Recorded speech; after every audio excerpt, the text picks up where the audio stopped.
Welcome to the Prospectors Radio Show, the talk show for our community. Please welcome Rich Cooley, Indiana Gold Hunter Dennis Dayton, Kathleen Biffle, and your host, Tim Grimes.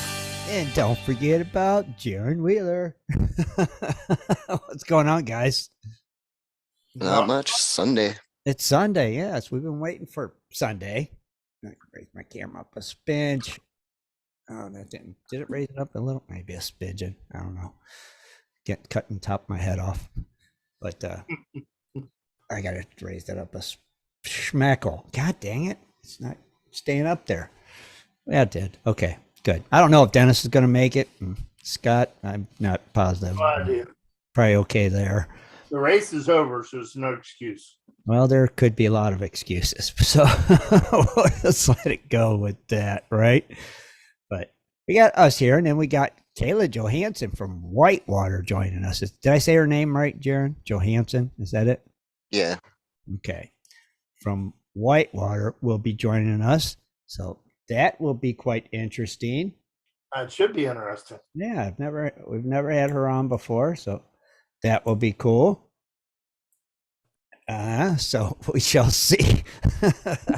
Interesting, but I think Jaron's going to do the gold prices for us. We'll get them out of the way, and then we'll get her in here and kick this off.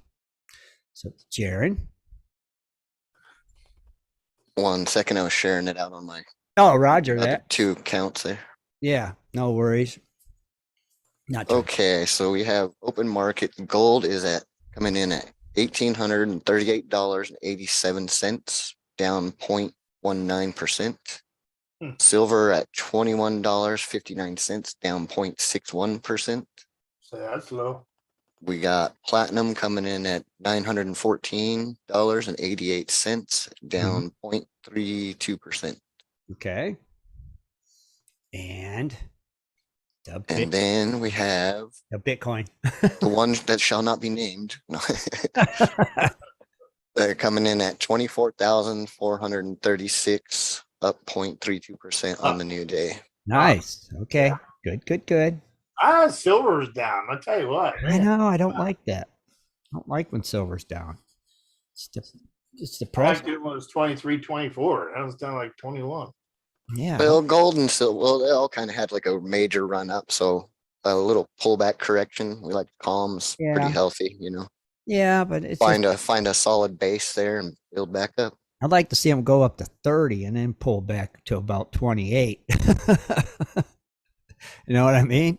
And yeah, I feel a little better. It's been at this range for a long time. It needs to just do something. It's time for it to break out, is what I'm saying. Just needs to. So you guys excited about our guest? Yeah. Yep. Jaron, Rich, yeah. Oh, for sure. I know, Jaron, you've talked to her before in some of the after parties. She's come on, hung out, and done some of the... Yeah, I like to see how Whitewater's doing. I mean...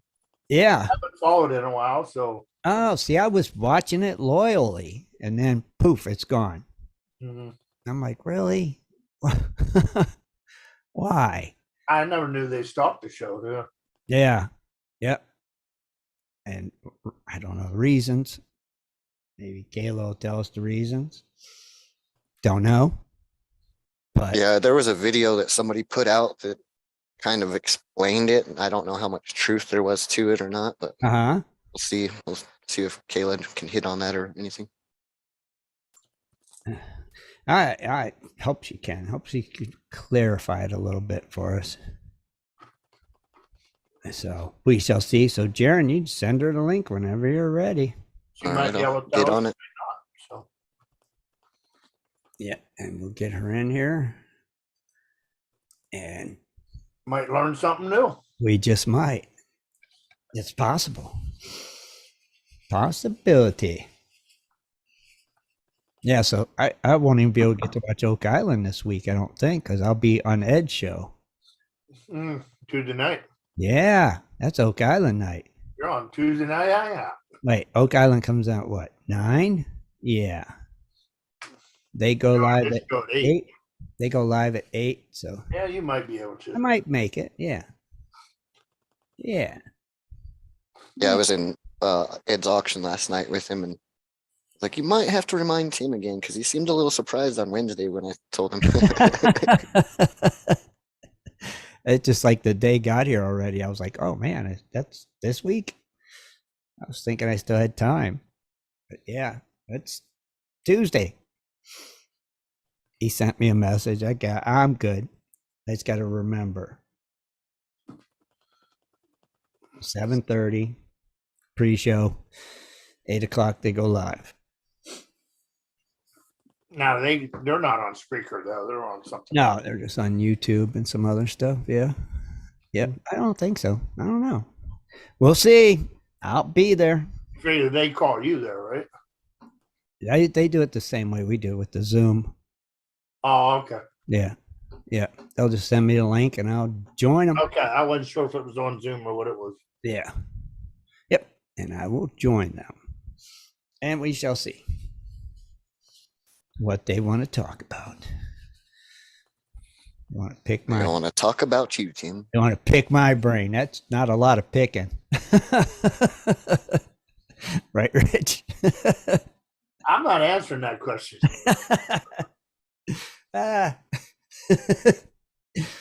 Yep. That'll be fun. Yeah, we've been here a while, so We always have fun with them. So. She's seen the message, so she should be here any moment. All right. And there she is right there, popping in. There she is. Okay, Kayla, can you hear us? Yep, gotcha. All right, we can hear you loud and clear. We want to thank you for joining us tonight. Well, thanks for having me. Oh, our pleasure. All right, well, we'll get right to it. First off, I want to know where, how, when did you start dredging and become a gold miner prospector? I got interested in gold prospecting when I was about 17. I started just piddling around with like panning and stuff. I didn't know really what I was doing, but so that was 17 years ago. Okay. That's when I was living in California. The next year I moved to North Carolina, and I didn't know it at the time before I moved, but once I moved there, I did some research and found out that North Carolina was the #1 gold producing state before the California gold rush. And so I started, doing some research and panning and started running sluices and stuff like that. And then about 10 years ago, I bought my first dredge and started dredging just, on the side, not as a main income or anything, just a hobby starting out. And then I kept upgrading to larger dredges until I was running a 6-inch dredge by myself. Jeez. And I've been dredging full time. This will be my 4th season. Oh, wow. Yeah. Okay. So you've been at it quite a bit then. Yeah. I've been prospecting. Like I said, this is going on 17 years. 17 years. Yeah. It's quite a while. Yeah. Not a newbie. No, definitely not. Not at 17 years. God. But No. I mean, there's still a lot to learn. I don't think anyone ever knows everything. So Right. I never think I'm a know-it-all or know everything there is to know about it. But I'm Right. always learning new stuff every day when I go out. Well, Now, what you got can handle a 6-inch dredge head. Yeah. You can Yeah, do she's something. doing fine. Well, I mean, what got you started? What made you want to pick up a gold pan and go look for gold? Because you lived in California? I think I started at a much younger age when I was a kid, because I used to go explore old ghost towns and old mine shafts with my dad. And I remember going in mine shafts and stuff when I was 8 or 9 years old. Okay. So I think that probably was what like sprouted the interest, that planted the seed. And Right. then when I was living in California, we would go camping in the mountains all the time up by the East Fork San Gabriel River. And back then, that was before they banned dredging. And I would see guys out there dredging all the time and panning, and I got more interested in it and started panning. And then I found out that my grandfather, who was living in Arizona, was also into gold panning. And I didn't know this when I got into it, so he didn't like get me into it. But once I found out that he was into it, and he would pan for gold a little bit on the side for extra money. So I went and stayed with him for about a week or so, and he taught me a little bit more about like reading the streams and like how to pan better and stuff like that. And it just kind of grew into an obsession. Oh, okay. Makes sense. Yeah. Yeah, that definitely does. Okay. So then 17 years later, 17 years later, here I am Now living in look at Alaska. you. Yeah. You're a movie star. Yeah. Doing dredging on TV for everybody to see. So Yeah. how in the world did you land that gig? I mean, what came up? Did you call them? Did they contact you? What happened? No, I actually didn't even try out for the show. Like I didn't apply for it. Back in, I want to say it was 2016. It was before the first season of the show. Somebody, like people knew who I was in North Carolina because there's not many women that dredge by themselves. And so people just knew who I was through the prospecting community out there. And somebody that I was friends with on Facebook messaged me one day and said, hey, there's a show they're wanting to put together about dredging, and we think you'd be really good at it. And believe it or not, I was absolutely terrified of cameras. Like, I hated being on video. I hated people taking my picture. Like, sometimes I'd post my own picture, but I hated being on camera. And so I was like, I don't know, that's not really me. Like, and then I was also thinking, like, probably nothing's going to come of it. It's probably just a scam. Who knows? Right. So they're like, well, do you care if we at least send your contact information to them? And I was like, go for it.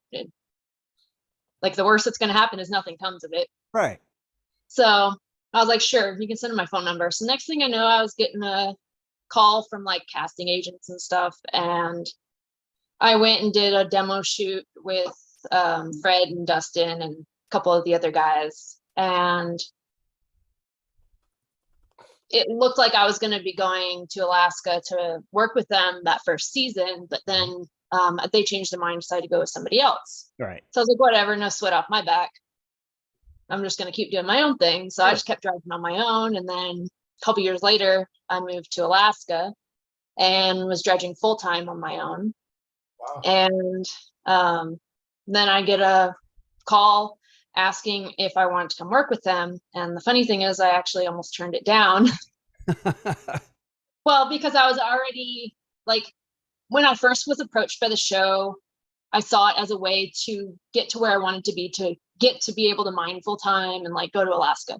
Right. The second time they reached out to me, I had already accomplished that. Sure.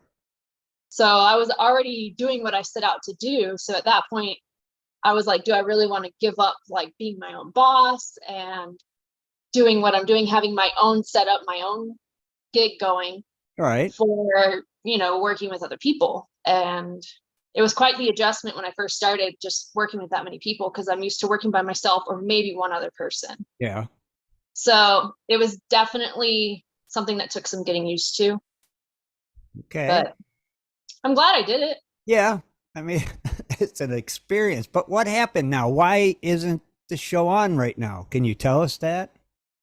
It's just a Discovery thing. They had a big company merger with Warner Brothers. Okay. And so there's just a lot of internal stuff going on right now. Okay. And it's not canceled. It's just a break. Okay. Normally they do a shorter break, like maybe 2 weeks for the holidays. This one is definitely a lot more extended. I think it's like 3 months. Okay. The new episodes, they've all been filmed. Okay. The new episodes will resume back in April. In April. So they'll pick up where they left off. Okay. In April. Well, that's good anyway, because I was like, okay. That's what I've been told anyways. Don't hold me to it. No, we'll just say maybe in April. Hopefully. It's supposed to be April. That's what I've heard from the producer and from other sources. So okay. But speaking of coming back in April, they did that break right when it was getting good and everything. And that's what everybody's like, what the heck? It just started getting good. Right. It was like, okay. And then they show those teasers of like terrible flooding and generators being thrown in the river. And you gotta wait 3 months to see what the heck happened. Yeah. Because it was like, okay, they're finally set up. They're going to start running. And no, it's like, can't. Well, the thing that was like kind of messed up, I think, is there was really no warning. It was just like at the end of that last episode, they told everyone. Oh, okay. That's when they just.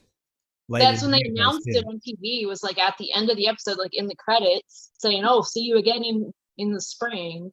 So there wasn't like any heads up to anyone. I barely knew a week before that the break Who was reads going the to credits? Yeah, right. I don't read the credits. I had no idea. Yeah. You have no idea how many messages and comments I've had to answer about what happened to the show. Oh yeah, I bet. Because everybody, like Jared said, it was just really starting to pick up and get good now. Here it comes, and then no, they cut I it. know, and it was so abrupt too, and it was like, no warning, we're just gonna cut you off cold turkey. Right. Because they left. They did the same thing on. with Bering Sea Gold too. They just like, oh no, ice season this year. Like, Yeah, just okay. chop, gone. It's like, But really? at least they didn't stop their show in the middle of a season. True. Yeah, true. Yeah. Yeah, you guys were just getting started. But so So you you said- I would have rather them like waited, like if they were gonna push it back, just waited to start the season later, so that it Right. could be shown in sequence all together instead of like a 3-month break in between. Because by then people forget what happened, or they lose interest, or Oh yeah. you know. Yeah. They could have just started it in April then if that's That's what I'm saying. They could have started Right. it later, Yeah, so that that they would could have do a been fine. continuous run. But Yeah. I'm just a dumb miner. I'm not a You discovery just head. do what they say, right? So where's home now? I live in Alaska. Okay, so you're back in Alaska now until You live there permanently. That's your permanent. Permanently. I live here. I've been here. This will be my 4th year. Oh wow, okay. What part of Yeah. Alaska you in, if you don't mind saying? South Central. I'm a couple hours from Anchorage. Okay. All right. Nice. So you like it down there in Alaska? Well, yeah. I think you mean up there in Alaska. there. Up there, down there. up there. Australia's down there. Alaska's up there. Yeah. I'm north. I just say everything's down there to me. So I get it. Because I'll still say, like, when I'm talking about going to other states, I'll be like, yeah, I'm going to go up there. And I'm like, wait a minute. That's way down there. Yeah. see, up, down. I don't. To me, it just don't matter. It's state. Just over there. Yeah, just. So what area in North Carolina was you What's prospecting? that? What area in North Carolina was you prospecting? Down around Marion, North Carolina?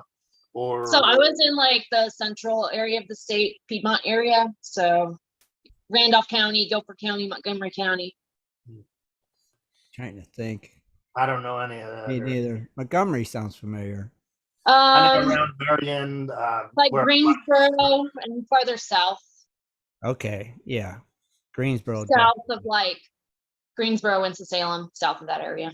And you was doing a lot of prospecting and mining down there too when you was there, right? Yeah. And how'd you do there? Well, she was doing it for a living, right? Actually, I wasn't doing it for a living in North Carolina. Oh. I was working up to it, but not only was I prospecting for gold, I was also rock hounding as well. And I did a lot of like crystal mining, and I would pull really big quartz crystals. I used to do a lot of mine mapping. So I do research on old maps from the 1700s and Oh, wow. 1800s, and I'd overlay them onto current maps so that I could discover old mines that weren't really mapped out anymore. Right. And I do a lot of research that way, and I'd find old quartz outcrops and all kinds of stuff. And so there was a lot of stuff I was doing in North Carolina.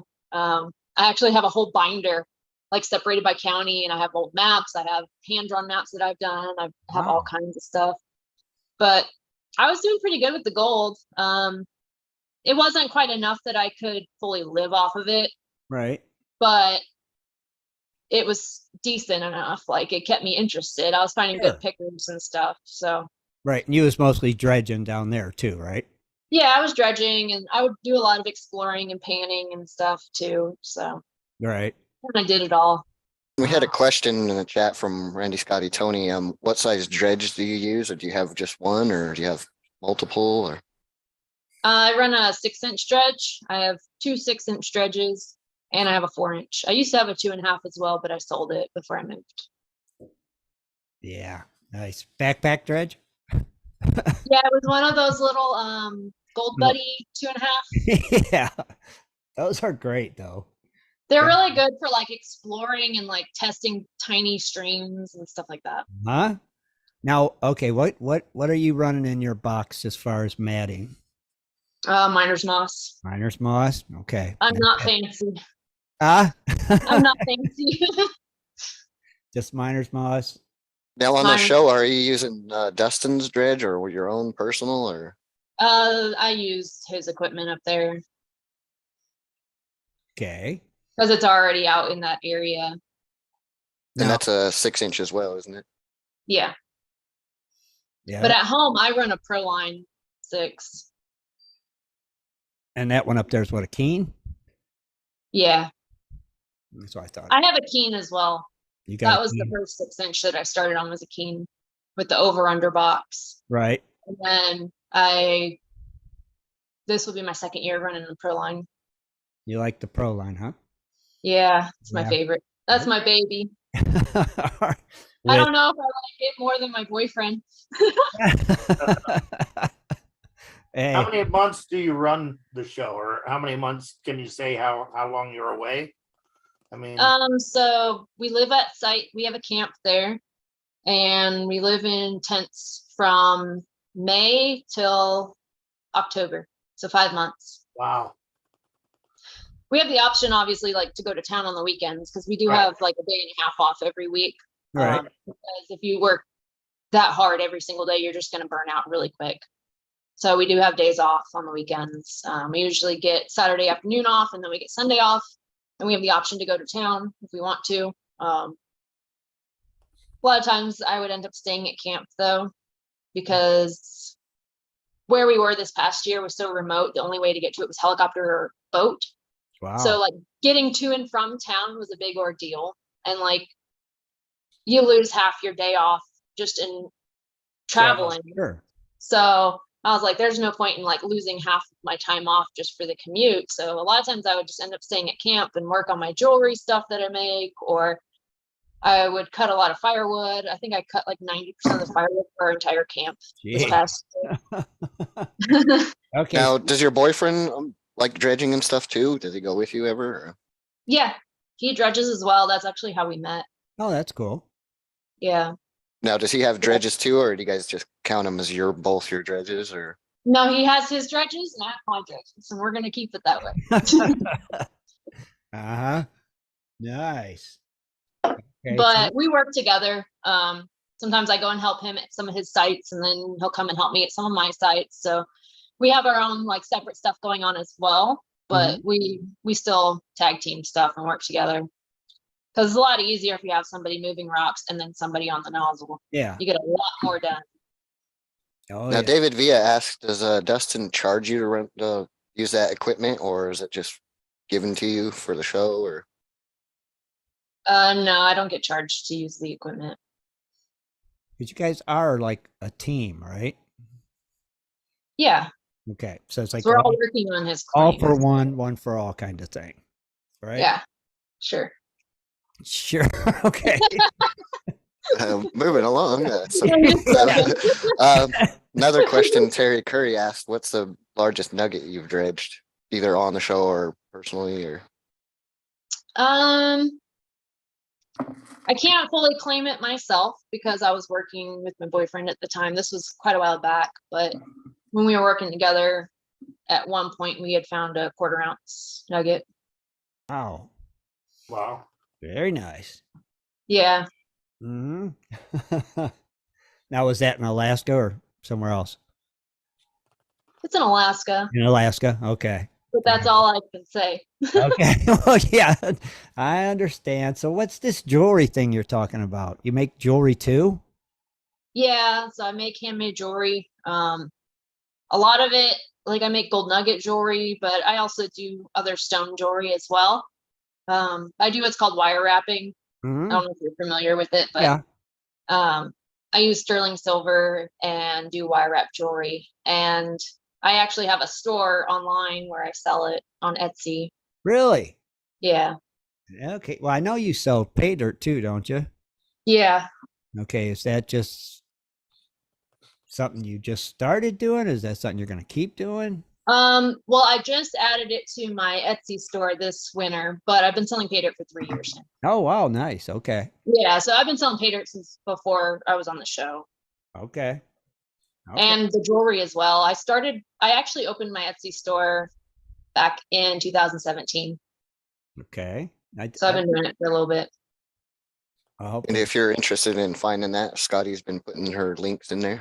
Yeah, that's why I was wondering what the Etsy store was. Yeah. Yeah, so it's the Etsy store. The name of my store is the Peking Dough. Say that again. What? The Peking, like looking. Yeah. The Peking Dough, like a female deer. Okay, the Peking Peking Dough. Dough. The Peking Dough. Gotcha. There's a story behind it. I know it's a weird name, but one of my quartz prospects in North Carolina that I discovered, I was digging and I had dug a hole that was like chest deep. Mm-hmm. And so like when you're kneel down, like digging in the quartz vein, you know, you're below surface level. And I was down there digging and I could hear like some crunching on the leaves and stuff. So I put my head up and there was a doe like kind of hanging out a little ways back in the trees, like just staring at me. Uh-huh. And she hung out there and she would like kind of snort at me and then stomp her foot and then snort and like then move over a few feet. And she was like half circling me and just kept snorting and stomping her foot. Like, I guess trying to figure out what I was. Oh, yeah. Yep. So then she realized, okay, you're not a threat. And she just walked away. But she did that for like several minutes. And at that time, I didn't have a name for that quartz prospect. And I usually named all my quartz prospects. And so I named that quartz prospect the Peking Dough. Peking Dough. That's cool. And when it came time to open my Etsy store, I didn't know what I was going to name my Etsy store. And I wanted to name it after something that had meaning to me, like with my mining experience, whether it be with the rocks or the gold. And I was torn between that. And I had another quartz prospect that I discovered that I called the Mouse Hole Mine. Mm-hmm. And so I didn't know if I wanted to call my store the Mouse Hole or the Peking Dough, but I settled with the Peking Dough. I think Peking Dough is a better choice. Just saying. So I'll ask this question because Dennis isn't here. This is usually one he likes to know. What's the scariest moment you've ever had while you were out, be it, you know, here, Near death or close to it or bear, whatever. Actually, I had a pretty scary experience last year, not with the show, but on my own. And I was out sniping and the river that I was on had pretty good current, but it was crossable. Mm-hmm. And I was out with my boyfriend and he crossed first and he was climbing up the ice bank and I went to cross and the current caught me. And I grabbed like a boulder that was kind of sticking up. It was kind of flat, so you could kind of grab onto it. And I grabbed it and it was like barely an arm's reach where I'm wearing a snorkel, like a full face mask with a snorkel on it. So I'm like leaning this way so that my snorkel's still above the water to get air. And I'm trying to hold on to this boulder and I'm trying to get my footing, but it was so slick Right. that the current was pushing my feet out from under me. And so I couldn't get my footing. And I'm trying to get his attention, but we both have snorkel masks on and hoods. Like he can't really hear me that well. No. So I'm like slapping the water with my other hand, slapping the ice, like trying to yell at him, get his attention. Finally, he gets up the ice bank and he turns around and like realizes what's going on. And he goes down to reach for me. And as soon as he almost like reaches for me, I lose my grip on the boulder and the current sweeps me under the ice. Oh, Jesus God. Yeah. And it was about 12 feet thick. Ooh. And so the current's pushing me under and I just remember like there's a gap like this, like just a few inches between the water and the ice. So there's not any room to really get air with the snorkel. And I swallowed a ton of water. And then finally it pushed me out the other side. And he comes running around the ice bank and comes and like helps me get out of the water. And at first, like I was okay with it. Mm-hmm. But then, so we sat down, we had a beer because I was like, okay, my nerves are shot. Like I'm shaking. We sit down, have a beer. And the worst part of it was we're in a canyon. So it's not like we could just up and leave. Right. We still had to float all the way down the river to get to another exit point. So I had 2 more hours of traversing this river after that happened. And I'm like having a panic attack every time I have to like cross the current again. Yeah. It was not a fun experience. No, I think that might keep me from ever doing it again to get pulled down. I went back 2 days later. Yeah. No. Oh, Well, I yeah. knew if I didn't go back, if I didn't like jump back on the horse, I'd be scared of it forever. And I Yeah. wouldn't Right. get in. So I was like, okay, I need to go back to the river. I need to get back in the water because otherwise I'm gonna be scared of water. Yeah. And with my job, I cannot be scared of water. No, you can't. So I Not was so like, much. okay, I told him, I said, we need to go back. I need to go back to the river. So we go back to the river, and obviously like it's bothering me the whole time, but I'm like, I'm just going to get over it. No, it's the ice part would have been the part I wouldn't have been able to get over. The water Yeah. would have been one thing, but being pulled under that ice like that, that's Yeah. And the worst part was not even the whole experience while it happened. Mhm. The worst part was once I got home. I got home and I was like, oh, I'm going to pig out on food, take a hot shower, and I'm just going to crash because all that adrenaline. Well, Mhm. the worst part was laying in bed like, oh shit, I almost died. Yeah. Yeah. Yeah. Well, it's like, what if it wouldn't have pushed me out the other side? I know, that's all I could think is like, what if the bedrock had jutted up where there was a log under there Sure. or something? And I was just like, Yeah. dang, that could have been really bad. Could have been really, really. You were a lucky girl that day, because Yeah, that's probably one of the scariest things that have happened. I think that one wins out of all. I think the other scariest thing wasn't necessarily prospecting, but it was out like camping in the mountains I used to go to. Uh-huh. When I first started prospecting, was when I got stalked by a mountain lion. So that's a close number 2. Yeah. Someone asked about bears too. Have you had any bear encounters? I've only had one bad, and it wasn't even that bad. One bear encounter, which was actually in California as well. And I was out hiking by myself, and I hear this noise that just sounds like wood splitting. And I look a little ways from the trail, and there's this bear by this log, and it's like ripping it open, I guess to get bugs or whatever to eat. And it sees me and gets up on top of this huge log and like puffs up and starts like grunting at me. And I'm like, oh crap. And so I was like, just telling myself, like, I know the thing to do is not turn around and don't run. Right. So I'm just like, okay. I just stood there and I was calmly talking to the bear, like, I'm not here to mess with you. I'm gonna let you go about your way. You let me go about mine. And I just like slowly was backing up, but like I didn't want to turn around because you never know. Right. I'm like slowly backing up, like very like inching my way back, not making any sudden movements. And this bear just keeps huffing at me. It's all puffed up like this. They do that to make themselves look even bigger because they're not big enough already, Yeah, sure. So I'm just like, oh crap. And I'm by myself. And finally, this bear realizes, okay, you're not messing with me. And she gets down off the log, turns around, starts walking away. But what I didn't see was the 2 cubs behind the log. No wonder. So when she starts walking away, the cubs follow her because they were short enough that you couldn't see them. Yeah. So she starts walking away and the cubs follow. And I'm like, oh, no wonder she didn't want me here. Sure. Yeah. So that was a bit freaky, but it doesn't compare to the ice or the mountain lion thing. The ice wins. Mountain lion is definitely a second. Mountain lions are scarier than bears, in my opinion, because they'll stalk you. Yeah. And you probably don't hear them coming, right? I mean, I heard the leaves crunching, and it was creepy because I was walking and I would hear crunch, crunch, crunch, and I would stop and it would stop. I'd start walking and I'd hear it again. As soon as I would stop, it would stop. And this went on for like several times. And I was like, okay, I'm being followed. Uh-oh. Yeah. Now, don't you carry a gun when you're out there? Oh yeah, I had a 12 gauge. Okay.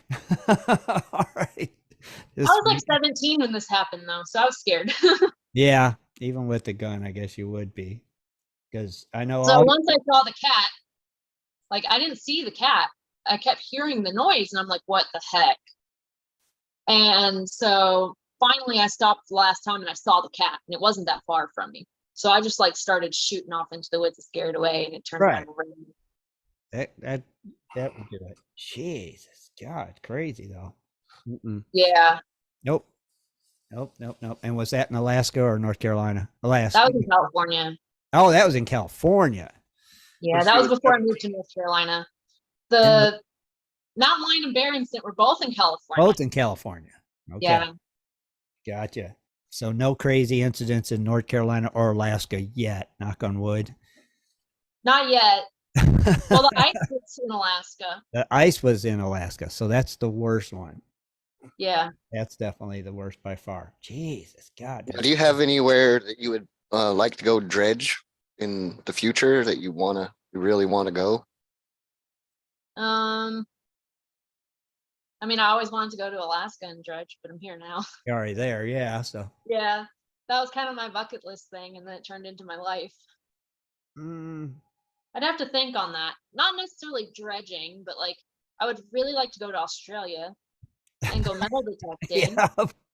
yeah. And I'd really like to go dig some opals in Australia as well. Yeah. That would be really fun. That was going to be one of my questions too, is if you metal detect for nuggets or anything. Oh yeah.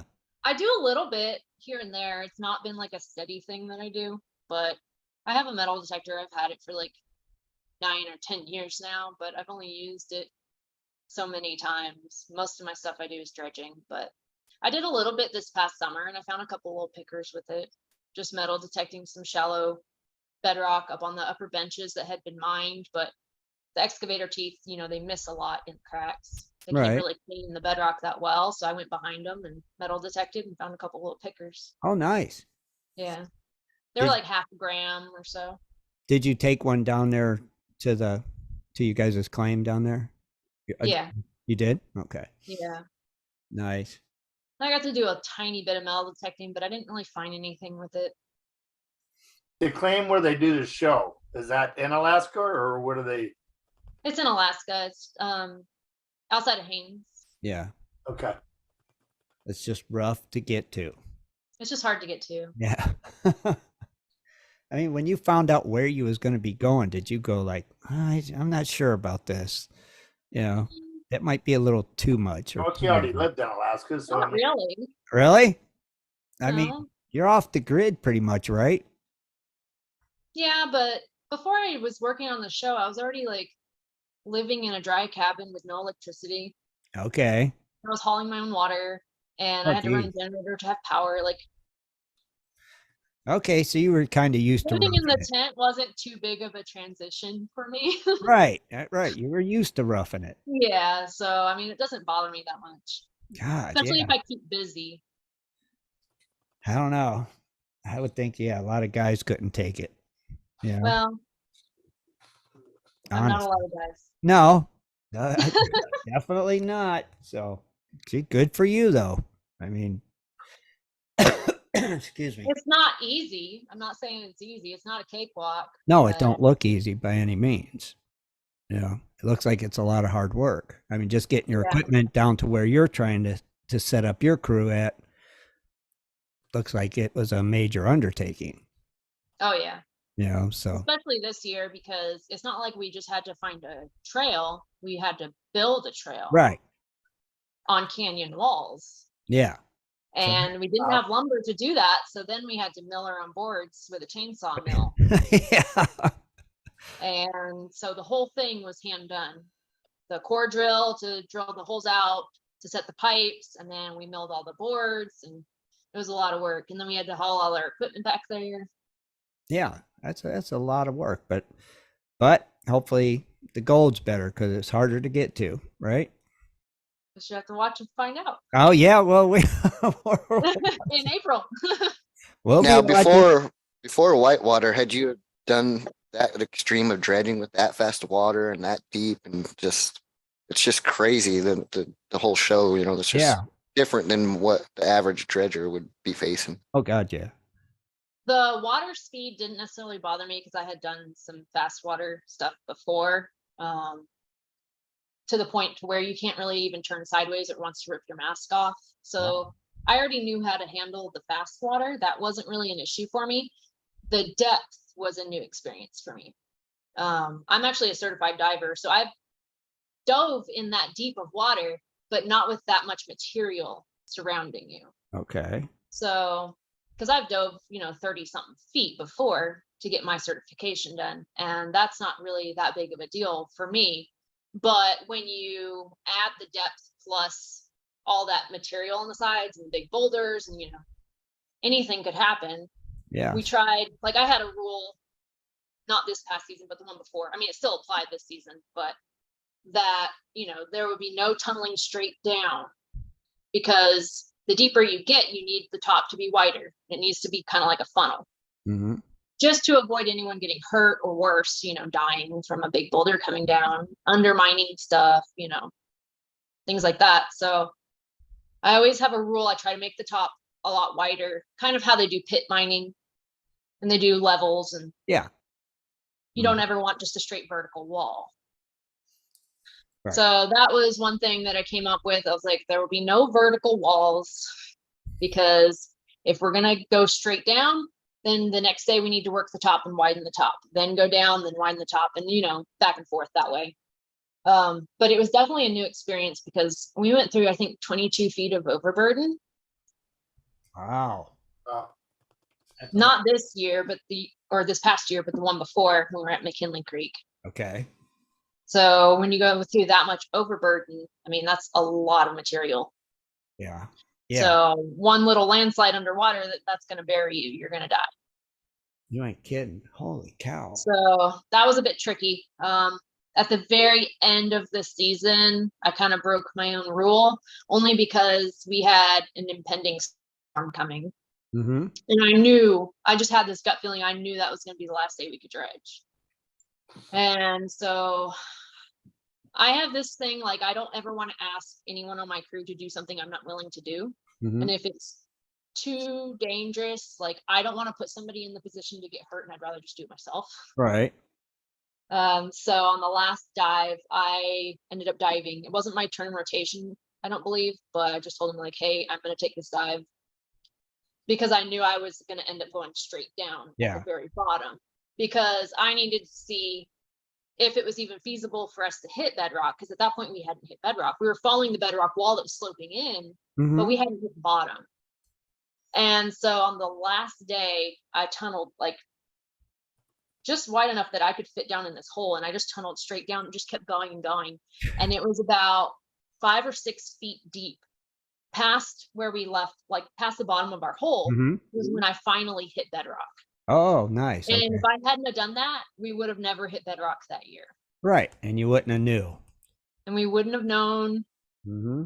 We wouldn't have found hardly any gold. Now you know. So I didn't expose a ton of bedrock, but we ended up exposing some bedrock. But it was pretty sketchy. I had Paul in the water with me that day, and he wasn't dredging, because at that point, only one of the dredge hoses would reach that depth. Right. So the other dredge was basically just running to keep him on air and hot water and stuff, so that he could be down there with me. And he was basically just being like a lookout. Sure. And I would hand up rocks to him. I'd be like, okay, I'm going down. I'd go head first down in there to grab a rock. And I was always like, you got to watch my back, because if something starts shifting, I need you to pull my feet out. Like, you pull. Oh, yeah, definitely. You're down in there. So he was my lookout while I was kind of just tunneling straight down. And I told him, I was like, I'm breaking my own rule today. I said, but if I don't do this, we aren't going to know how deep bedrock actually is. Right. Because if that storm hit, it would have took out everything, all that work you guys And had that was done. the last day that we got to dredge. Right. Because then it snowed. Then it snowed and it was game over. Yeah. Right. Now, are you guys going back to that spot next year, or can you say, or? I actually don't know what's in store for next year yet. Would you like to go back there again next year? Now that you know where bedrock is? Well, the story I just told was from the year prior. That was okay. That we worked. Okay. That was McKinley Creek, which is just on the other side of the mountain range. Right. So they run off the same ridge, just on opposite sides. Okay. McKinley Creek was a lot easier to get to, because there's actually an off-roading trail that you could take like an ATV up to the camp area, and then zip line across. So it wasn't as bad. But where we were this past year at Nugget Creek was the way more remote area. Okay. What would you say? Go ahead. What would you say your average dredge time is, and what is your longest dredge time ever? We try to get at least, depending on what happens in the day, because there's always equipment failures or something that needs maintenance or repair or some other unknown issue that we run into that we weren't expecting. But we always try to aim for 4 to 5 hour dives at least. longer obviously is better, but that was our minimum. The longest dive I did was 7 hours and 15 minutes. Wow. That's a long time. I bet you sleep really good at night. Yeah, 7 I hours was down there. tired. Oh yeah. I barely made it to dinner that day. I was like, I just want to eat and pass out. Yeah. Oh yeah, definitely. They run out of gas before that. God. Fuel. Definitely Well, hard. there's somebody up top tending, so they're always filling the fuel tanks. Right. Still, that's a long time to be underwater. Holy cow. Yeah. So they fill them while they're running then. Yeah. Oh. Yeah, so it never stops. Right. It never stops. Yeah, just open the lid, gas it up, and keep going. I mean, even when I dredge by myself, that's how I do it. Because I kind of have an internal clock, so I can tell, okay, it's been almost 2 hours. I'm about to run out of fuel, and I'll pop up and not even shut it off. Just open the cap, fill the gas, and just jump right back in the water. Keep on going. Just keep on going. Nice. But you gotta make sure, like, doing that, because like I'm wearing my wet gloves and stuff, so I always make sure I keep some of that heat, that fuel additive stuff. Oh, Every once yeah. in a while, add some of it in there because you get some moisture drops that get in your Right. fuel tank, stuff like that. Mm-hmm. So you got to be on top of that if you're running. And there's a lot of moisture here because it rains a lot in Alaska too. So Wow. that's definitely something that is always in my toolbox. It's Did you impressive. have any experiences running out of air that you got scary? I mean, I've had when I've been dredging by myself, maybe underestimated the amount of time that I was under and ran out of fuel. So then my Mhm. air shuts off, but I can tell when it starts pulling hard. I'm like, oh, okay, I'm out of fuel. Obviously I have no suction anymore, so I'm out of fuel.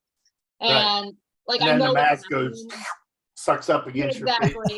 But I'm pretty good at like not freaking out in the middle of situations like that. Yeah. So I'm just like, oh, okay, I'm out of fuel. I just need to get up and Yeah, open real up my quick. mask and then Yeah. refuel and start over. But Quickly. it's never really scared me. Okay. Now, you probably watch all these other gold shows too, just like we do. Now, would you do the under the ice diving like on Bering Sea Gold? Would you do that? Yeah, You would? yeah.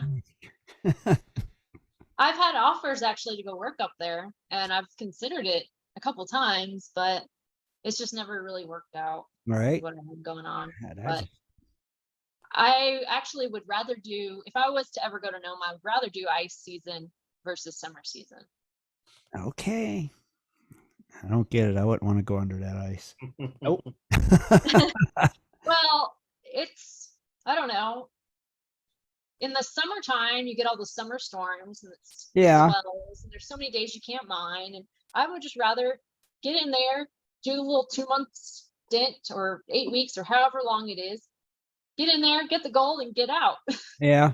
And then come back and do my own mining in the summer. You never know. You may be doing that then someday. Maybe. Jeez. I don't know. almost went this year. Oh, you did? Yeah, it didn't work out. It was too short of a notice. And Gotcha. See? So you'll be up there before long. maybe. It's We'll going to see. end up happening. You will be diving under the ice. It's like, nope. After what you told me with that ice episode, nope. I would have nothing to do with ice and water again. It would Yeah, have to be warm. Yeah. I don't know. I try not to let stuff get to me too much. I mean, obviously the ice thing bothers me. All right. But You. it's a little different when you have a cut hole and you just follow the hose back up. I Yeah. mean, you know where Right. you're gonna get out at. Yeah. And then like you're being sucked and pulled down underneath, like the current. Exactly. It's a totally different scenario because like I got caught by current and got pulled under the ice, and that was scary. But Sure. if I'm intentionally going under the ice, like, and I know where my exit point is, I don't think I would have too much of a problem with it. Yeah. Okay. Follow the hose. Especially when I have air on. I had no air on when I went under the ice. I was wearing a snorkel, and Yeah. it was a bad day. Yeah. I guess, but I don't know. I don't know. We'll see. Well, less do- scary thing than ice and underwater. Have you ever done any dry washing or anything like that? Oh yeah. I've actually never done any dry washing. I know before my grandfather passed, he had plans that he wanted to build a dry washer. But he ended up passing away, so we never got to do that. So I've never done I haven't actually done a lot of desert prospecting. In Southern California, where I was on East Fork, there was water, so it was mostly panning and sluicing, and some sniping. And then I've done a little bit of metal detecting, but I haven't really done a lot of like dry land stuff. And them's the only places that you've prospected, right? North Carolina, Alaska, and some in Arizona. Yeah, Arizona, Nevada, California, North Carolina, tiny bit in South Carolina, Alaska. None in Georgia. Never made it up there. Not for gold. I dug amethyst crystals. Oh, for some gemstones up there. Okay. Yeah, I dug amethyst and iridescent hematite. Interesting. Nice. Now you're in Alaska now, year round. You don't travel for the winter or anything, right? No, not usually. I mean, I might go on a week or two vacation, but I stay here year round. Now, when you go on vacation, you don't go on a prospecting vacation, do you? I go rock hounding. Oh, there you go. So what do you do now in the wintertime? I work on my jewelry, and I work with a guy here in town who does firewood. So we go in the woods, and he cuts down the trees and cuts them in lengths, like 3 to 4 foot lengths. And I take a sled and I load the logs in a sled and I pull them out of the woods, and then I load the trucks. Wow. Another question from Terry Curry says, Kayla, do you ever get bored living in the backcountry? In the winter time, I can definitely get bored because sometimes I get cabin fever. And especially like in December when it's like the shortest light. I think in December here, the sun doesn't come up till like almost 10 o'clock in the morning. And then sunsets at like 3:30, and it's like nighttime at 4 o'clock in the afternoon. Wow. Yeah, that would be rough. Yeah, now we're getting a lot more light. Like it's starting to get gray outside at 8 o'clock. And it's light until about almost 6 o'clock now. So we're gaining light now, but like in December during the shortest times, there's like maybe 5.5 to 6 hours of light, and the rest is dark. That'd be rough. So that's tough because then I'm like in a mad dash to go outside and do stuff because I know I only have so many hours of daylight. Right. How has your winter been there? I know in Juno it's been really rainy. Have you had any change in your weather? We had a really cold start to the winter for the first like month and a half. It was pretty cold. Like it was negatives, and it would snow and then get really cold. So it looked like we were going to have like a solid cold winter. And then sometime in December, it like warmed up, and then we got freezing rain, and the roads were straight ice rinks. And for like 3 weeks, it was kind of warm, like 30s and rain and nasty. Which rain doesn't normally bother me too much, but when you have all that snow and ice and then rain on top of it, it makes everything an ice rink. Like my dog was having a hard time just walking anywhere. She was slipping all over. Wow. So that's the part that I don't like, because driving, on all that ice, just to get to town, I have to drive through a mountain pass with no cell service. So I always worry about like wrecking. So I always keep like emergency blankets and all kinds of extra clothes and stuff in my truck just in case if I ever wreck in the pass. Right. Now, do you do a lot of fishing and hunting also, or no?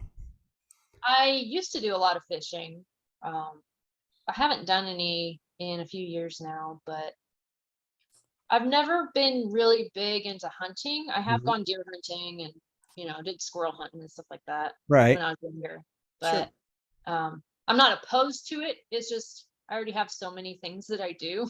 Yeah. I can only fit so much in a day. It sounds like, your plate is definitely full. Yeah. Treasure Adventure Hunters asked if you plan on staying in Alaska. Do you have any future plans of leaving there? Or? I'm actually looking to buy property, so it looks like I'm probably going to be staying here. Now, do you got you your own claim down there in Alaska? I have some Maybe, claims that I work. maybe, Maybe. maybe. I'd have a couple. Well, you should have if you're down there. That's your dream, right? Yeah. It sounds like you're living your dream, what you've wanted to do your whole life, obviously. Yeah. I'm still working on some of the stepping stones. Like eventually I'd like to have my own property so I can make my shop. So that way I have somewhere like a garage. Right. So I can work on my mining equipment and have like a little jewelry shop and stuff like that. Mm-hmm. So right now I don't have that. Right now I move back and forth every spring and fall from my winter place to my summer place. And Oh yeah. Okay. That would be rough. So yeah. having a nice shop would be nice to where you Yeah. can do those things. Now, Speaking of winter again, now, are you on natural gas there? Are you on heating oil or propane or? The place I'm at right now has a propane heat, but the other cabin that I stay in has a wood stove. So I go out and cut all my own wood. jeez. Okay. And I have an outhouse at the other place. This place actually has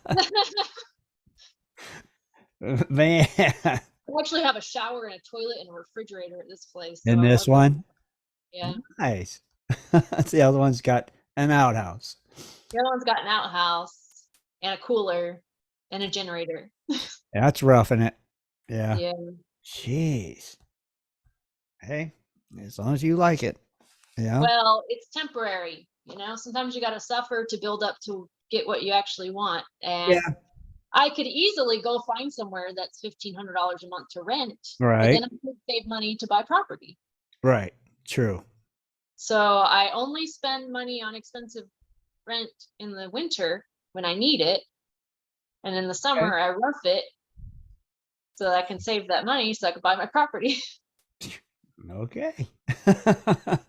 Well, at least you're thinking right. You want to get your property. That's what you got to do, right? Gotta do what you gotta do. Yeah. Now, But actually, here in Alaska, like dry cabins like that, they're not all that uncommon. really? A lot of people actually live that way. Maybe not the full like cooler and generator, but there's a lot of dry cabins here. So you'll like they might have electricity, but they don't have running water. Right.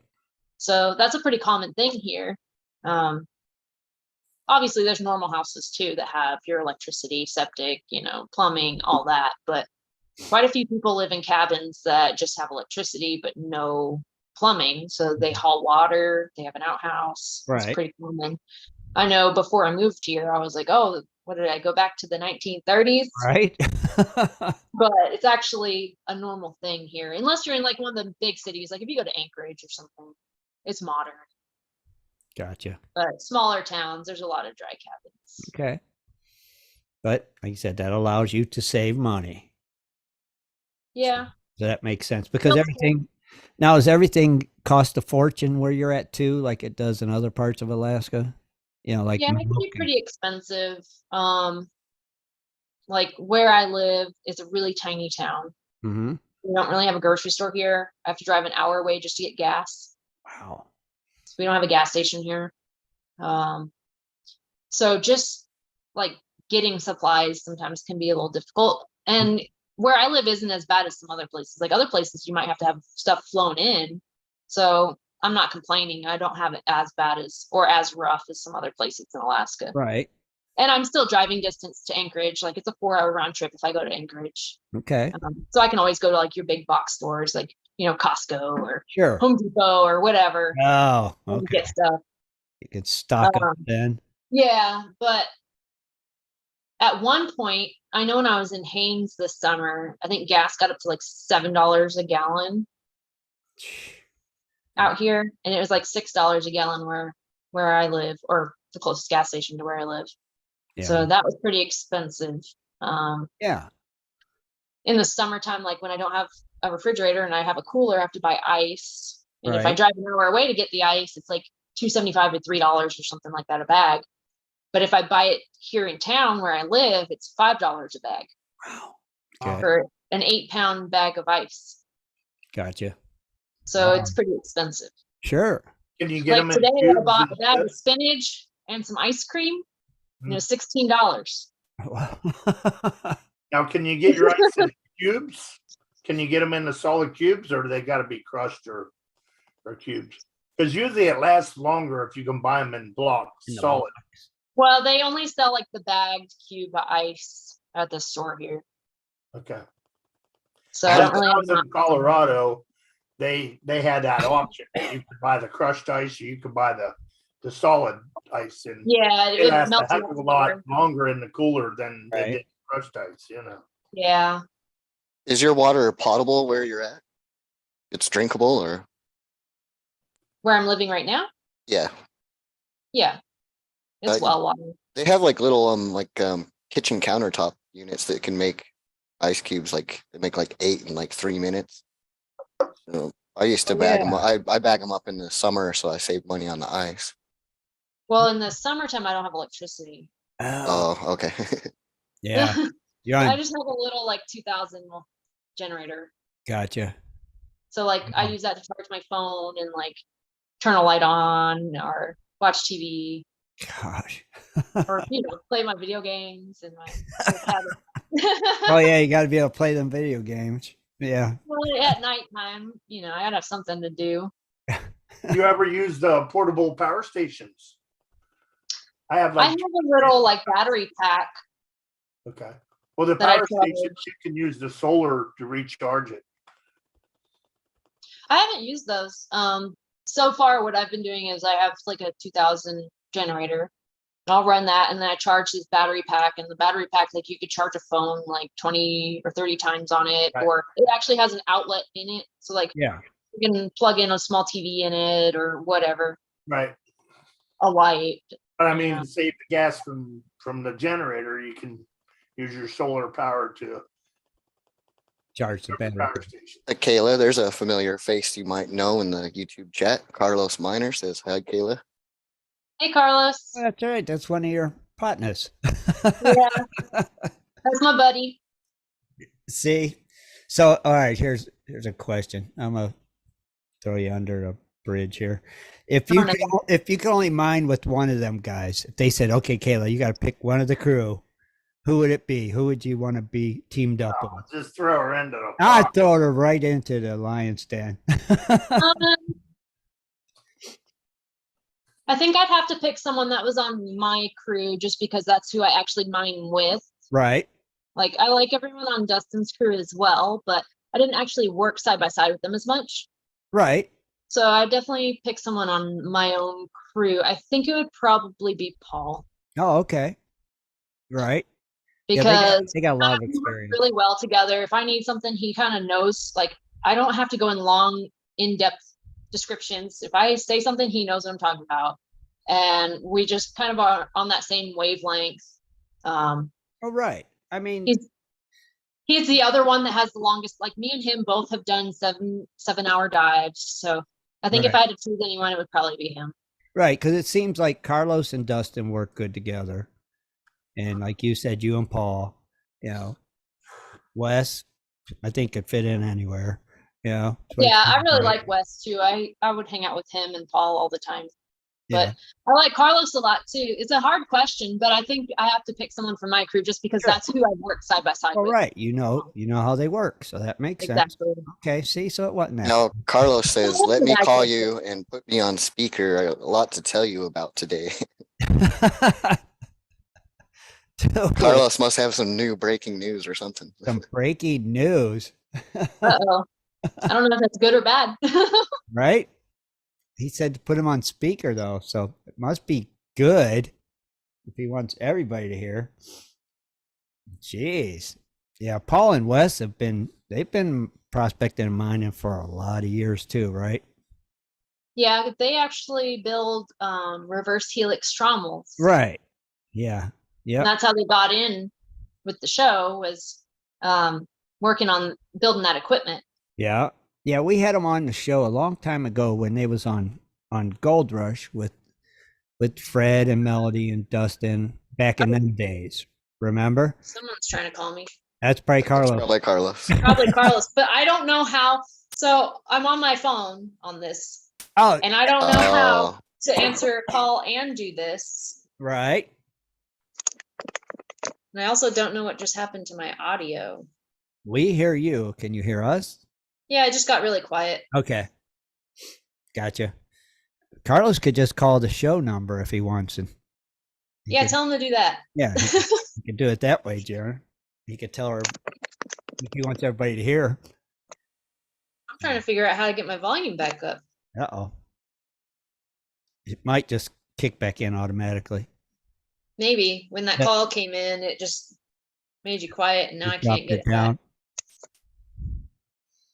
Is that iPhone? Android.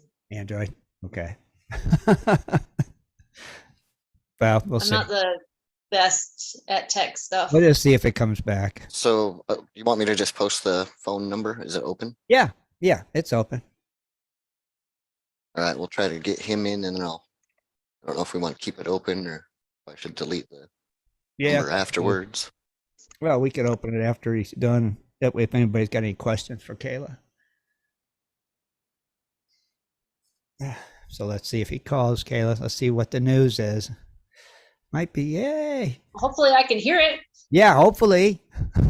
I'm trying to figure it out. Try muting it and then unmuting it. Do you got the line ready, Tim? Yeah. Go. Well, I can hear you. It's just really quiet. Okay. Just weird that it just dropped the volume down because it was ringing, probably, right? Yeah, but now I can't get it back. It's weird. Oh well. Strange. I know. Yeah, that one I'm done. good at mining stuff. I'm not good at this tech stuff. Yeah, not with the Android. I No, if it was an Apple phone, maybe. know. You sound like my boyfriend. He's always like, you need an iPhone. You need an iPhone. Exactly. They're so much easier. I don't think I- they're easier. I think they're hard. No. You know, I bought a MacBook Pro laptop and I can't figure that dang thing out. It's like a different language. Okay, Carlos, can you hear us? Hey, can you hear me? I can hear you really good. Yes, Yep. we hear you. Kayla, can you hear him? Yeah. Okay, Carlos, go ahead, Hey, buddy. not to rain on Kayla's thunder. This is Kayla's deal. But today, me and James was at the Gold Show here in Monroe, Washington, and we couldn't stop hearing enough on how Kayla is loved and respected. And not just only that, guys. People had showing her jewelry around people's neck today at the Gold Show. Nice. At the Gold Show. So even though that she was not there, she too had a slice of that pie. I was there in spirit. Absolutely, Kayla. Absolutely, Kayla. And like I said, I'm not here to take any of her thunder. Kayla Johanson, man, one of the best people, man, to work with. Her jewelry is outstanding. All the girls in my family has a piece. So, hey, Kayla for president today, guys. There you go. President. Thanks, Carlos. Appreciate it. Yeah, there was a guy that was Alright, planning amigos. on going to that gold show that bought a turquoise necklace from me. And he was like, I want to have it in time so that I can wear it because I think I'm going to meet Carlos. And he said, I want to wear your necklace when I meet Carlos. Oh, so He had it on. There you He go. had it on. Yep. He had it on. Absolutely. So, hey, guys, I'm going to let you go. I'm going to get some sleep, man. But, hey, to all those out there, man, Gold Rush Whitewater, man, hoorah. hoorah.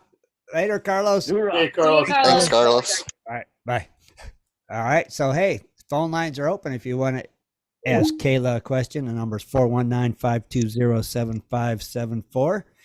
Just go ahead and give us a call, and we'll see if she can't answer it for you. Easy. So where was that gold show at today that he went to? In Washington. Oh, up in Washington?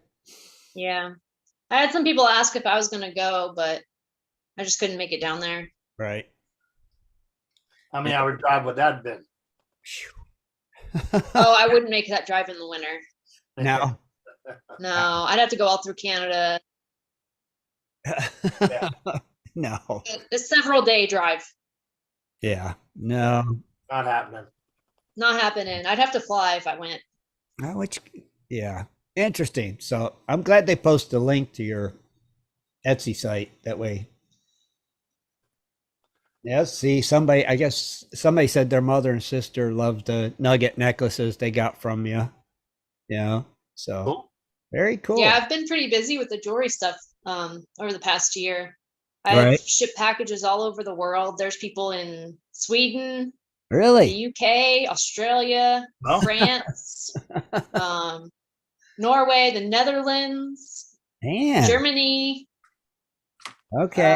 the Channel Islands, all over. Oh, dang it. I gotta check it So out. Oh, my jewelry and my pay dirt have made it all over the world, nice. which is kind of cool. Definitely gotta check it out now and see.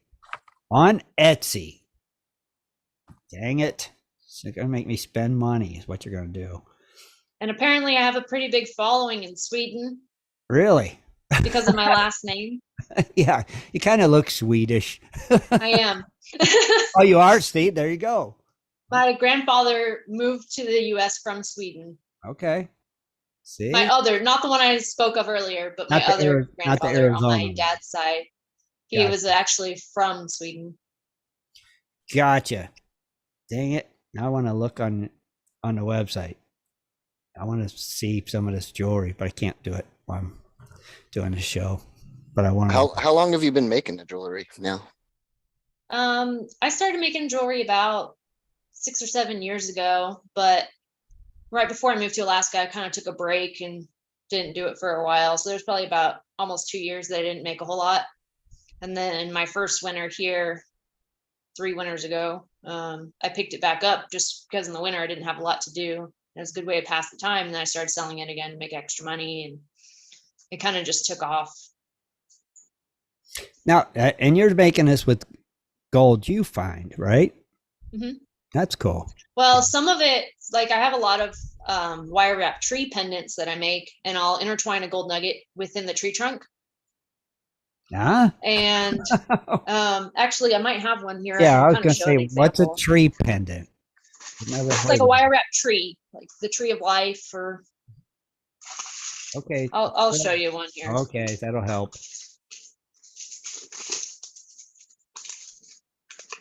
Yeah. So it's a wire wrap tree Oh, okay, that's cool. oh, cool. with a gold nugget in the trunk. All right, that is cool. And most of the ones that I've done so far with the tree pendants like this are actually using gold from McKinley Creek from season 5 of the show. Right. So when people buy those, they're actually getting a piece of gold that was from the show. Okay. I like But I make stuff with my own gold that I mine on my own as well. But it. Mhm. I always specify, like if it's from the show or from McKinley Creek or whatever, it'll say that in the title on the jewelry, Okay. so people know what they're buying. Nice. All right, that's cool. Yeah. But I make a lot of those tree pendants and some other pendants with McKinley Creek gold from the show, and then I make some pendants with my own gold that I mine outside of filming. And then the pay dirt is all dirt that I hand dig out of a river, one of the rivers that I mine. So it's already Mhm. gold bearing material, and then I add, extra gold in there Oh, okay. just to make sure nobody gets a dud. Right. Oh, yeah. So, but that's all gold that I personally mine myself. Very nice. Okay. Now, do you have what we like to call any gold porn laying around? You got gold laying around you can show off? Any big I chunk of suppose I nugget? do. Wait. Tim, Uno spotlighter. momento. Oh, I got Spotlight spotlight this you. time. Yeah. Oh, yeah, definitely. You got to show it off.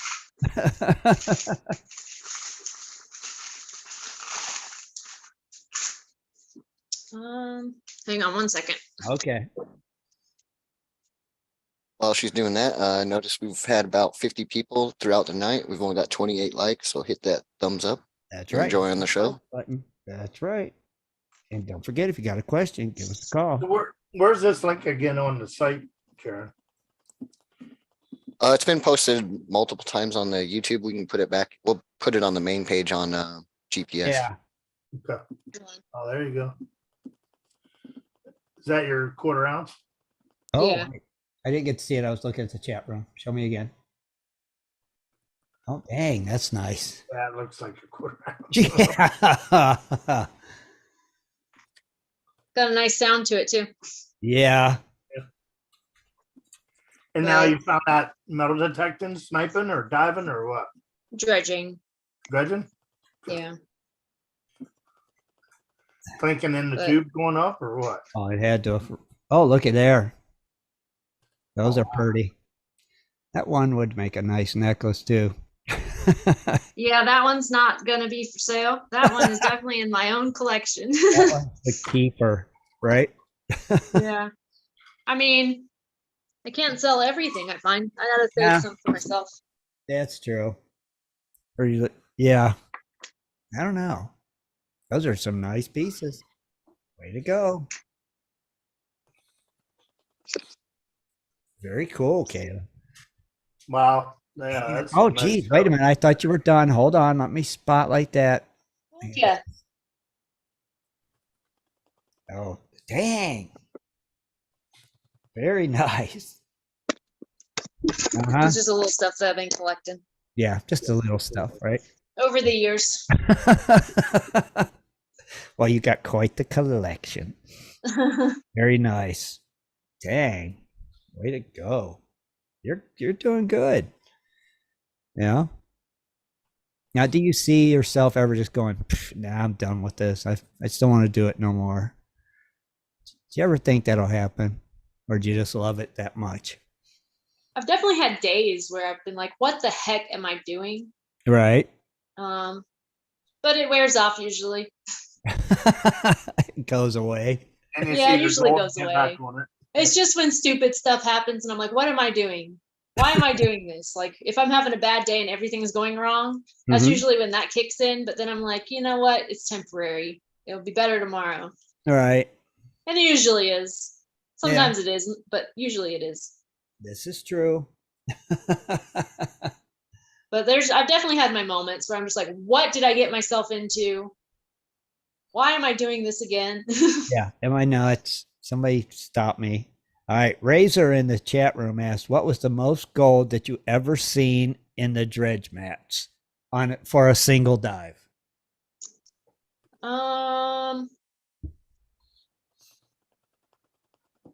That's a tough one because I don't always do a full clean out and weigh every single day. Right. Sometimes I'll clean the mats out and put it in a bucket and then compile it for a week and then run it all together. Mm-hmm. But from what I remember when I did actual daily cleanouts or daily cleanups, when I was running, it was like on the verge of winter. And I think it was the coldest day that I dredged was 9 degrees outside. Ooh. And so I was in a mad dash and I had to do a full clean out every single day and run the material every day or it would freeze solid. Mm-hmm. And I think I did like an hour and a half dive that day. And I want to say I pulled like a little over 1/3 of an ounce in an hour and a half. Wow. Holy cow. So that was a pretty good day for a short day. I mean, Yeah, if it had right. been a full day, For an hour and a it half? would have been good. But this was in November. We had low light. It was 9 degrees outside. It took forever to get started because at the end of every day when it's that cold, you got to take all the hoses off Right. and you got to drain the pump and, cover the box and Oh, yeah. everything. Take the mats out, bring them in the car so they could thaw out so they don't get frozen. So it's a big ordeal. And then at the beginning of the day, you got to redo everything, put Right. everything back on, set the box back up, everything. So Yeah. it's slow going. And then when it's that cold, your regulator wants to freeze up. Mm-hmm. So some days when it was extremely cold, like 9 degrees, I would have to just snorkel and do shallow stuff. Because there's nothing like being underwater and it's so cold that your regulator actually freezes and you get no air. Yeah. Mm-mm. So I was doing really shallow stuff with a snorkel and it's just really hard. As soon as you shut the dredge off, like you have to immediately be pulling hoses and immediately clean that box because if Right. you wait too long, that material freezes to the box.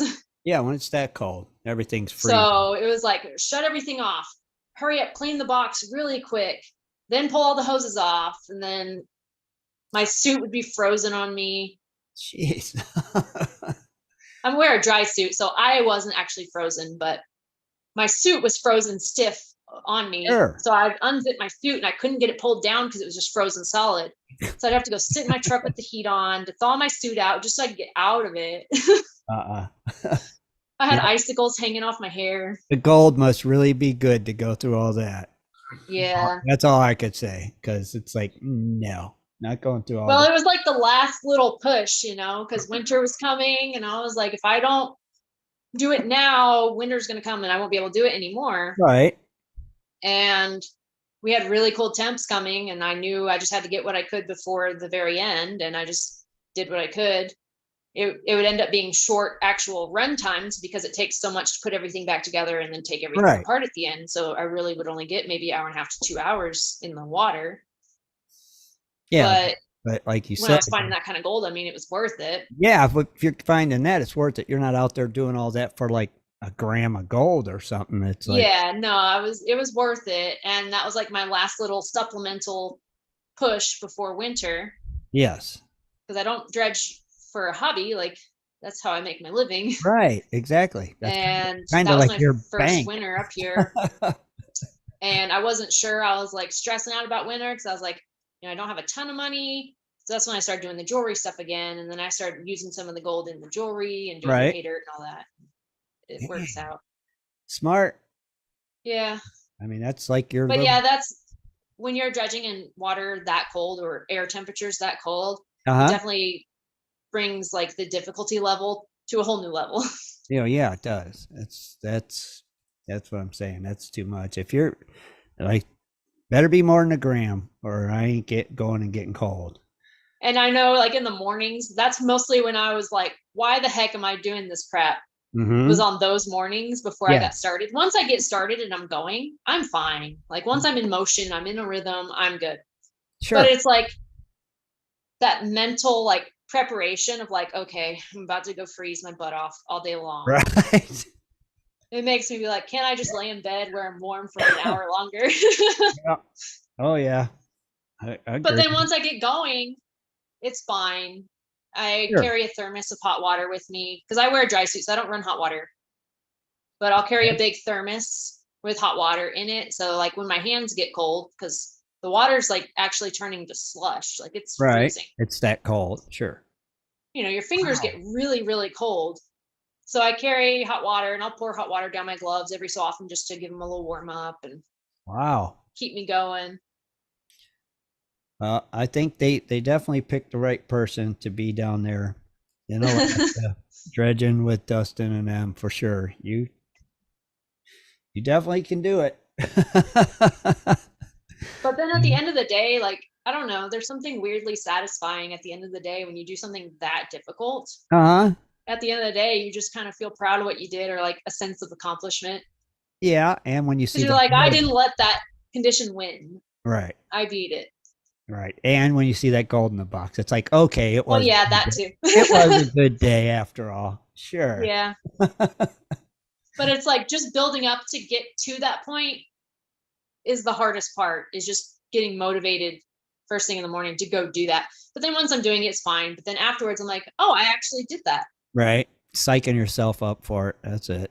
That's what it is. Good job. But then you start over the whole process the next day and you're like, oh, am I really going to do this? Well, like some people said, there's worse jobs than being a miner. So, yeah. All right. I've had worse jobs. Right. And this way you set your own hours and work at your own pace. It's not that bad, is it? I don't really have anyone telling me what to do. Right. If you want to work over here, work over here. See? Oh, yeah. Hey. I mean, it's definitely has its own types of stress as well, though, because like working a normal job, okay, if I work this many hours, this is how much I'm going to make. Right. If I work a week, I know I'm going to get a check for X amount of dollars. It's not the case with prospecting and mining because you never know. It's a crapshoot every day. Yeah. Like it's like gambling every day. Oh yeah. I think that's part of what makes it so fun though, because if you got the same amount every single day, it get boring after a while. Right.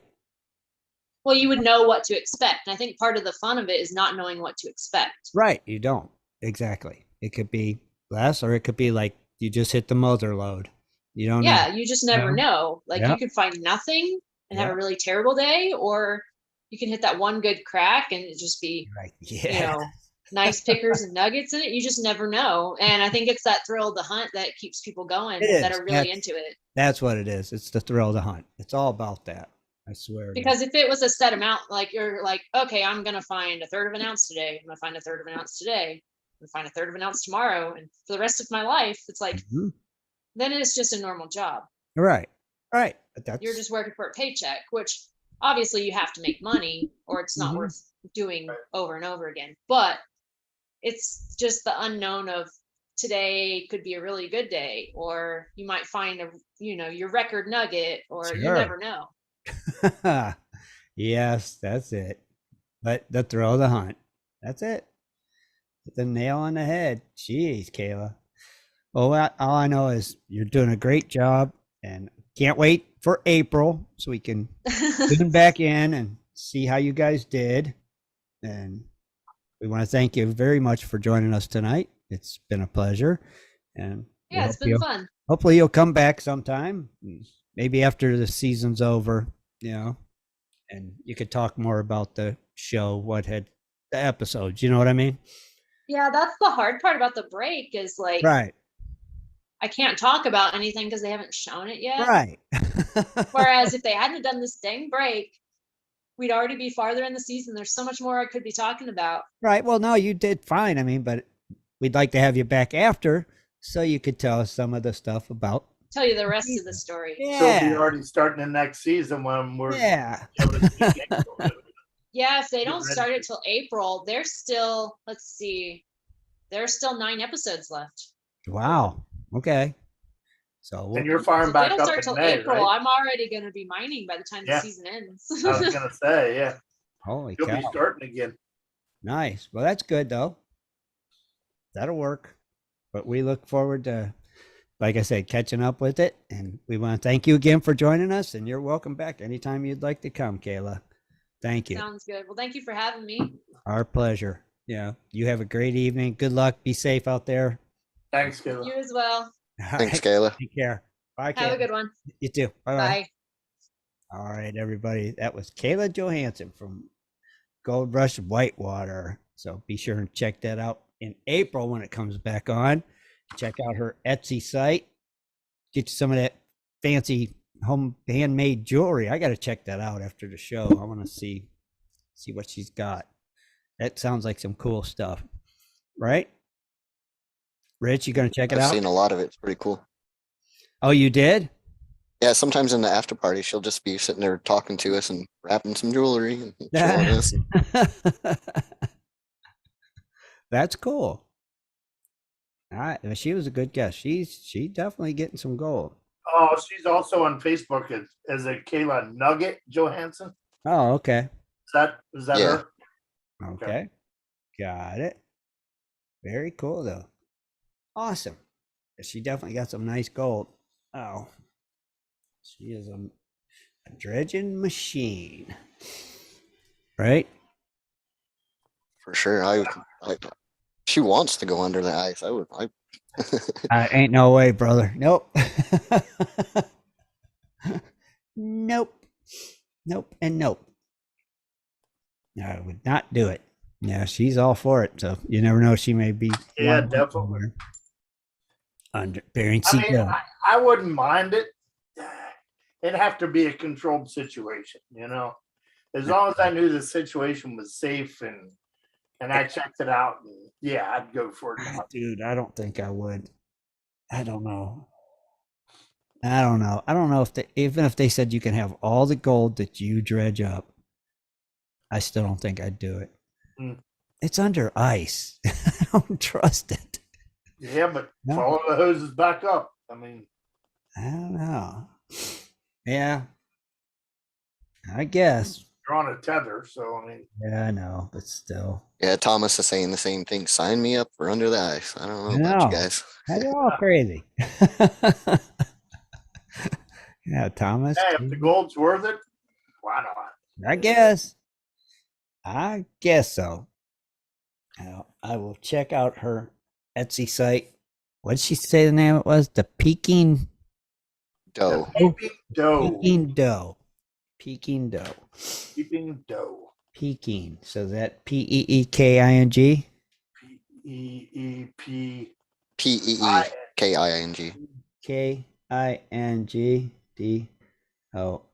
Got it. I thought it was peeping, not peking. Peking. Okay. Peking. And Like what do you look that up on? Assets? Etsy. Yeah, there's links in the YouTube chat and the GPS chat, and I'm not sure if Scotty's I've posted it to never the heard of this. main chat yet. Oh, you've never heard of Etsy, Rich? Yeah. Oh, What's that? Like Twitter? no. Etsy is like a place where you could go and buy stuff that people make a lot of times. It's a really unique stuff. You can go on Etsy, you can find a lot of. Like eBay? I mean, It's kind of like eBay, but you just buy it. You don't bid on it. never heard of it. Yeah, check it out. Etsy. They got some cool stuff. Like, say if you typed in the word gold, all kinds of gold stuff would come. What's this etching? How do you spell it? ETSY. ETSY. Etsy. Yep. Never heard of it. It's pretty cool. You know, it's a small business marketplace. That's what it is. That's what Lawrence said. Thank you, Lawrence. But yeah, they got some cool stuff on there. I mean, if there's something you're into, you could just type it in there and see what results come back for it. It's different. You know, I've bought some stuff off Etsy. It's some cool stuff. Just never know. And I guess that's where the pay dirt's at too, that she has is over there on that site. So pretty cool. Pretty cool. All right. You guys got anything we need to add? Don't forget to tune in Tuesday, 8 Eastern on Flash in Your Pan, where the guest will be no other than our host here, Tim Grimes. Oh, it will be me. The creator. Go me. Yeah, tune in. Come and hang out. Call in. Ask me a question. I won't be able to answer. Right, Jaron? Mm-hmm. I'm sure You'll you'll no be idea fine. what you're looking for. So when you go into this Etsy, correct. type in the Peking Dough, Uh-huh. and I did the search, but a lot of crap's coming up. I mean, how do you know what's her stuff and what isn't? Oh, I did. Rich, I'll send you a direct link on Facebook. Okay. Yeah, that's what you need. Yeah. The direct I'm link. lost. But you'll like it, Rich. Just check it out. You know? You will like it. Uh-huh. So, all right. Well, like I said, we want to thank Kayla again for stopping by and hanging out with us. We want to thank everybody for tuning in. And don't forget to join us Wednesday for West Coast Wednesday right here on Prospector Radio. And don't forget Tuesday, 8 o'clock, Flash in Your Pan with Ed, Jess, and Dano. And I will be joining them. So hope to see you all there. Till then, we're out of here. Have a great Night, week, everybody. Night, everyone. See ya. Be sure to tune in next Sunday at 7:30 for another great show. For updates and more info, please go to www.prospector.com.